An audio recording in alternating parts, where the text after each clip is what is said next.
Hi friends, welcome back to my channel. എൻ്റെ ഇന്നത്തെ വീഡിയോയിൽ ഞാൻ കാണിക്കാൻ പോകുന്നത് ലൈവ് സർവേ ആണ്. ടൈംബക്സിൻ്റെ ഒരു സർവേ നമ്മൾ ആദ്യം മുതൽ അവസാനം വരെ ചെയ്ത് കാണിക്കാൻ പോവുകയാണ്. അപ്പോൾ എന്താണ് ശ്രദ്ധിക്കേണ്ട ഇമ്പോർട്ടൻ്റ് ആയിട്ടുള്ള കാര്യങ്ങൾ എന്നൊക്കെ നോക്കാം. ആദ്യം തന്നെ പറയാനുള്ളത്, എപ്പോഴും പറയുന്ന പോലെ തന്നെ നമ്മളൊരു സർവേ അറ്റൻഡ് ചെയ്യുമ്പോൾ പ്രീ ക്വാളിഫിക്കേഷൻ ക്വസ്റ്റ്യൻ ഉണ്ടാവും. അത് ക്വാളിഫൈ ചെയ്താൽ മാത്രമേ നമുക്കൊരു സർവേ അറ്റൻഡ് ചെയ്യാൻ പറ്റൂ. അപ്പം അതിന് വേണ്ടിയിട്ട് നമ്മുടെ ഒക്യുപ്പേഷൻ, ഏജ്, അതുപോലെ തന്നെ എഡ്യൂക്കേഷൻ, ഇത്തരം കാര്യങ്ങളൊക്കെ ശ്രദ്ധിക്കാം. നമുക്കിപ്പോൾ ഒരു 15 മിനിറ്റിൻ്റെ സർവേ ആണ് കിട്ടുന്നതെങ്കിൽ അത് നമ്മളൊരു 5 മിനിറ്റ് കൊണ്ട് തീർക്കണം എന്ന് വിചാരിച്ച് പെട്ടെന്ന് നമ്മൾ ഓപ്ഷൻ ടിക്ക് ചെയ്ത് പോകും. അപ്പോൾ അങ്ങനെ പോകുന്ന സമയത്ത് നമുക്ക് പറ്റുന്ന പ്രശ്നം എന്താണെന്ന് വെച്ചാൽ, നമുക്ക് ഈ ഒരു ട്രാപ്പ് ക്വസ്റ്റ്യൻസിൽ നമ്മൾ വീണു. ഇവിടെ തന്നെ നിങ്ങൾക്ക് എക്സാമ്പിൾ കാണാം. Please select disagree for this item. അപ്പോൾ നമ്മൾ കുറച്ചൊന്ന് ക്വസ്റ്റ്യൻസിൽ കണ്ണോടിച്ചിട്ട് നമ്മൾ ആൻസർ ചെയ്യാൻ നോക്കുക. അപ്പോൾ കുറേ ക്വസ്റ്റ്യൻസ് ഇതുപോലെ ടിക്ക് ചെയ്യാനുണ്ടെങ്കിൽ നമ്മൾ പെട്ടെന്ന് ഇട്ട് പോകും.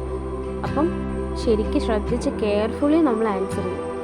അതുപോലെ തന്നെ ഞാൻ പറയാൻ വിട്ടുപോയൊരു കാര്യമാണ്, നമ്മൾ സർവേ അറ്റൻഡ് ചെയ്യുമ്പോൾ പ്രീ ക്വാളിഫിക്കേഷൻ ക്വസ്റ്റ്യൻസിൽ നമ്മൾ ആൻസർ ചെയ്യുമ്പോൾ ആ ഒരു ആൻസർ തന്നെയായിരിക്കും നമ്മൾ ഇനി ഏതൊരു സർവേ അറ്റൻഡ് ചെയ്യുമ്പോഴും ഈ ഒരു ക്വസ്റ്റ്യൻസിൽ കൊടുക്കേണ്ടത്. അതായത് ഒരു സർവേയിൽ നമ്മളിപ്പം 65 വയസ്സ്, ഒക്യുപ്പേഷൻ മാനേജർ ഇങ്ങനെയാണ് കൊടുക്കുന്നതെങ്കിൽ നമ്മൾ അടുത്ത സർവേയിൽ ഏജ് മറന്നുപോയി, നമ്മൾ ഏജ് ഇപ്പോൾ 45 കൊടുക്കുന്നത്, ഒക്യുപ്പേഷൻ IT ഫീൽഡ് ആണെങ്കിൽ നമുക്ക് ആ ഒരു സർവേ കിട്ടണമെന്നില്ല.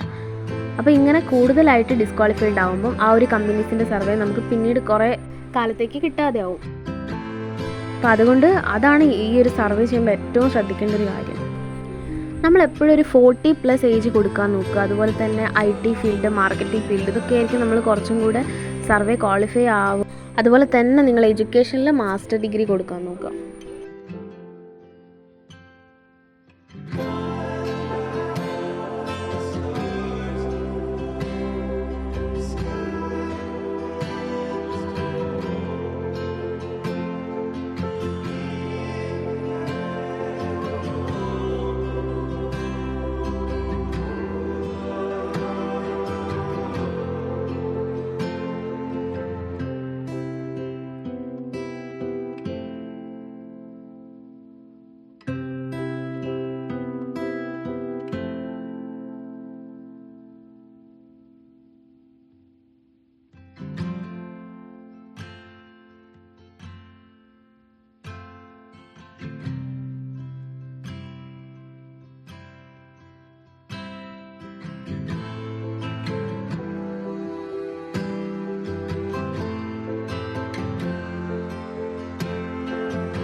ഇവിടെ നിങ്ങൾക്ക് കാണാം പോൾ ഫിഷിൻ്റെ $0.195 ഇവിടെ ക്രെഡിറ്റ് ആയിട്ടുണ്ട്. Thanks for your watching.